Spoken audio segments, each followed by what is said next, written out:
Hello everyone, welcome to Lucky Education. और आज हम जो टॉपिक देखने वाले हैं वो है functional classification of towns. Towns को हम देखेंगे उनके फंक्शंस के आधार पर। फंक्शन का मतलब है किस काम के लिए किसी टाउन को जाना जाता है, किस चीज़ के लिए टाउन को जाना जाता है, उसको हम बोलेंगे फंक्शनल क्लासिफिकेशन। प्लस लास्ट में एक छोटा सा टॉपिक और है स्मार्ट सिटी मिशन, इसके बारे में भी जानेंगे। ये आपका चैप्टर नंबर 2 है, India people and economy, class 12 की ज्योग्राफी। लास्ट लेक्चर है, इसके बाद ये चैप्टर आपका फिनिश हो जाएगा। और जैसे ही ये लेक्चर आएगा इसके बाद आपको इस चैप्टर का एक कंबाइंड वीडियो भी मिल जाएगा, उसको हम मर्ज करके आपको दे देंगे। ठीक है, तो टाउन्स का क्लासिफिकेशन किसके आधार पर? फंक्शन के आधार पर। फंक्शन मतलब किसी टाउन को किस काम के लिए जाना जाता है उसके आधार पर। हालांकि आज की डेट में अगर आप देखो तो कोई भी टाउन ऐसा नहीं है जिसको सिर्फ एक ही काम के लिए जाना जाए। आज की डेट में जो टाउन्स हैं वो डायनेमिक हो चुके हैं नेचर में, है ना। आप देखो किसी भी टाउन में चले जाओ, आपको वहाँ एजुकेशन का सिस्टम भी मिल जाएगा, आपको वहाँ पे हेल्थ का सिस्टम भी मिल जाएगा, आपको वहाँ पे कुछ सर्विसेज मिल जाएंगी डिफरेंट टाइम्स की। ऐसा नहीं है कि कोई टाउन सिर्फ एक ही काम मतलब वहाँ पे होता हो। ठीक है, तो अब तो डायनेमिक हो गया है, बट फिर भी आज की डेट में ऐसे बहुत सारे टाउन हैं जिनको हम किसी स्पेसिफिक फंक्शन के लिए जानते हैं। ठीक है, तो some towns and cities specialize in certain functions and they are known for some specific activities, products and services. Even आज भी बहुत सारे टाउन शहर ऐसे हैं जो किसी सर्टेन फंक्शन के लिए जाने जाते हैं, या कोई एक्टिविटी के लिए जाने जाते हैं, या कोई प्रोडक्ट के लिए जाने जाते हैं, या किसी स्पेसिफिक सर्विस के लिए जाने जाते हैं। जैसे अगर मैं आपको नाम लूँ, सपोज मैंने आपको बोला मथुरा, तो मथुरा एक ऐसा शहर है जो आपको पता है रिलीजियस एक्टिविटी के लिए जाना जाता है, लॉर्ड कृष्णा से संबंधित प्लेसेस है। मैं आपको कहूँ जयपुर, जैसे ही जयपुर का नाम आपका आएगा तो जयपुर का नाम आते ही आपको मतलब पिंक सिटी नाम याद आ जाएगा। यहाँ पे बिल्डिंग्स पिंक हैं, इसके अलावा यहाँ पे बहुत सारे टूरिस्ट प्लेसेस हैं, हवा महल है, यहाँ पे कई सारे फोर्ट्स हैं, जयगढ़ फोर्ट है ना, ऐसे करके ये सारी चीज़ें। अब आपसे हम कहें कि भाई कोटा नाम आते ही आपके माइंड में क्या आएगा? कोटा आते ही आपके माइंड में किताबें आ जाएंगी, एजुकेशन का सिस्टम याद आ जाएगा ना, IIT नीट, इसके लिए फेमस है कोटा शहर, है ना, समझ लो। हम आपसे कहें चलो बनारस नाम आते ही फिर वो याद आ जाएगा, रिलीजियस प्लेस। हम आपसे कहें कि चलो भाई अब बताइए अजमेर, तो अजमेर में ख्वाजा मोइनुद्दीन चिश्ती की दरगाह है। हम आपसे कहें कि भाई अब आगरा है, बताइए, तो आगरा आते ही आपके फिर माइंड में ताज आएगा, ताज और ताजगी। अंडरस्टूड? तो हर टाउन को हम किसी न किसी उसके प्रोडक्ट, आगरा में कौन सा प्रोडक्ट फेमस है भाई? आगरा का पेंठा फेमस है, सुना होगा आपने ना। आगरा का क्या फेमस है?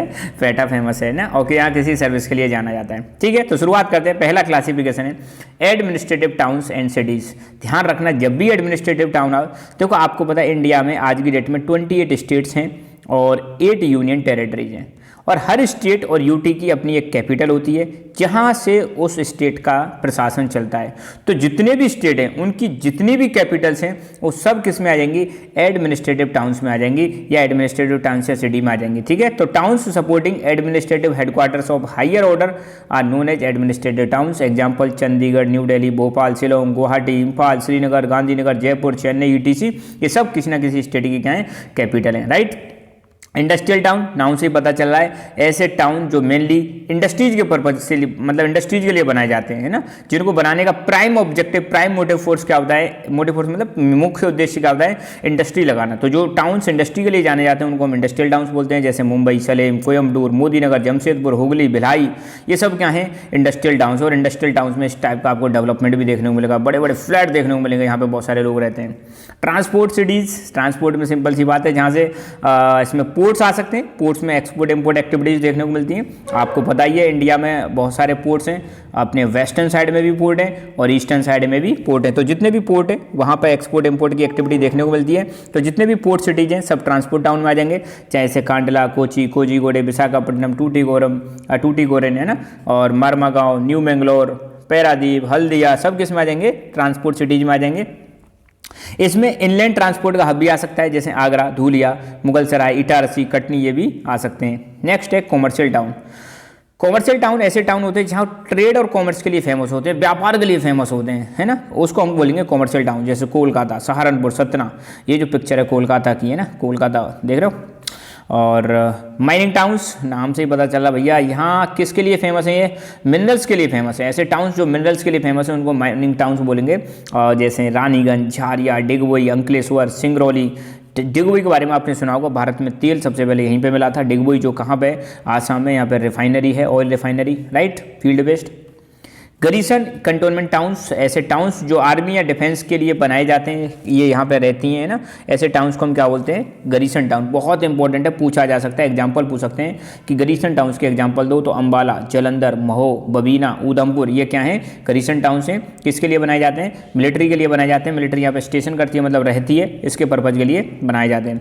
एजुकेशनल टाउन्स अगेन एजुकेशन के लिए फेमस हैं, सेंटर्स ऑफ एजुकेशन है और बड़े बड़े इनके कैंपस होते हैं, ठीक है। तो ऐसे टाउन्स को हम बोलेंगे एजुकेशनल टाउन्स। तो रुड़की, बनारस और अलीगढ़, पिलानी और इलाहाबाद, कोटा, तो ये कोटा का ही सीन है ना। रिलीजियस एंड कल्चरल टाउन्स, तो भैया धर्म के लिए फेमस हैं और धार्मिक प्लेसेस के लिए फेमस है, रिलीजियस प्लेसेस के लिए फेमस हैं। कल्चरल सिग्निफिकेंस इनका होता है, ऐसे टाउन्स को हम बोलते हैं रिलीजियस या कल्चरल टाउन्स, जैसे वाराणसी, मथुरा, अमृतसर, मदुरई, पुरी, अजमेर, पुष्कर, तिरुपति, कुरुक्षेत्र, हरिद्वार, उज्जैन, ये सारे के सारे टाउन जो हैं कैसे हैं, रिलीजियस या कल्चरल टाउन्स हैं। एग्जाम्पल में आपको 2-3 टाउन्स वो पूछ सकता है, ठीक है।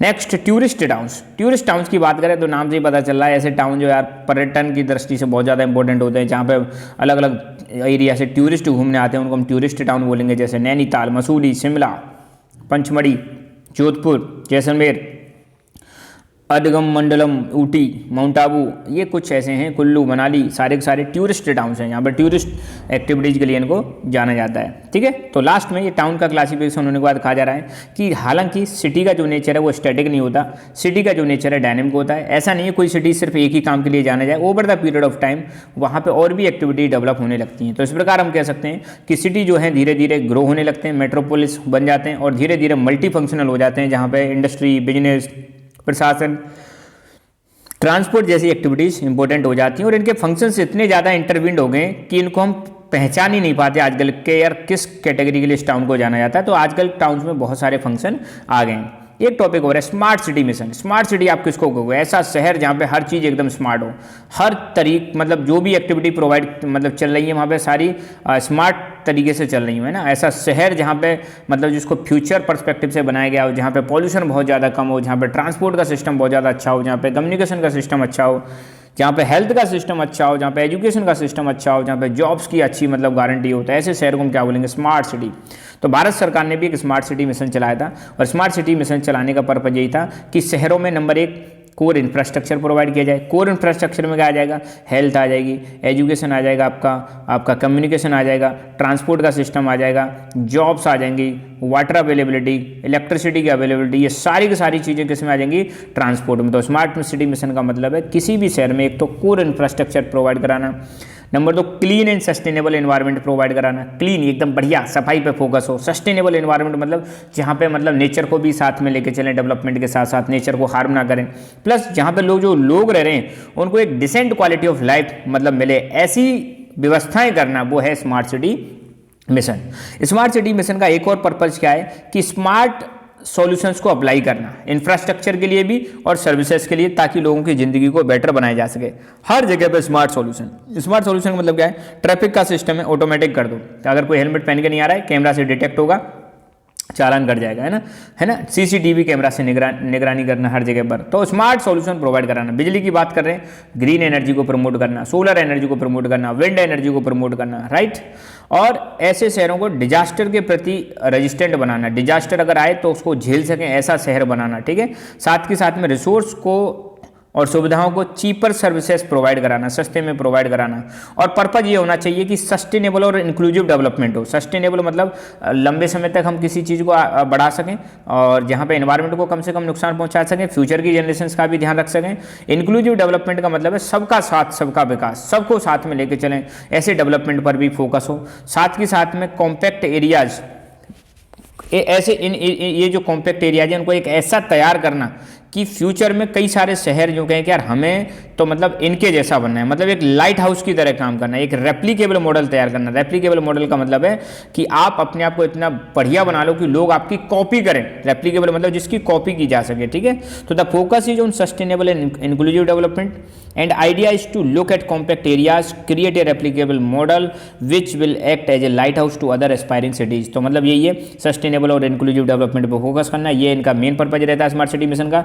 साथ के साथ में एक छोटे से एरिया को, कॉम्पैक्ट एरिया को आप ऐसा तैयार कर दो कि फ्यूचर में लोग आपके जैसा बनना चाहें और लाइट हाउस की तरह आप काम करें, दूसरों को पथ प्रदर्शक की तरह आप काम करें, ऐसा मतलब शहर बनाना, ये है स्मार्ट सिटी मिशन का पर्पस। ठीक है, ये आपको लिखना नहीं है, जस्ट आपके लिए दे दिया है एडिशनल नॉलेज। स्मार्ट सॉल्यूशंस क्या होते हैं, जैसे ई गवर्नेंस की सुविधा प्रोवाइड कराना, एनर्जी मैनेजमेंट करना, अर्बन मोबिलिटी को फोकस करना और भी सुविधाएं प्रोवाइड कराना, वाटर मैनेजमेंट करना ढंग से, वेस्ट मैनेजमेंट करना, ये सब किसका आ जाएगा, स्मार्ट सॉल्यूशंस में ही आ जाएगा। ठीक है, पढ़ लेने को। सो ये यहाँ पे चैप्टर कंप्लीट हुआ।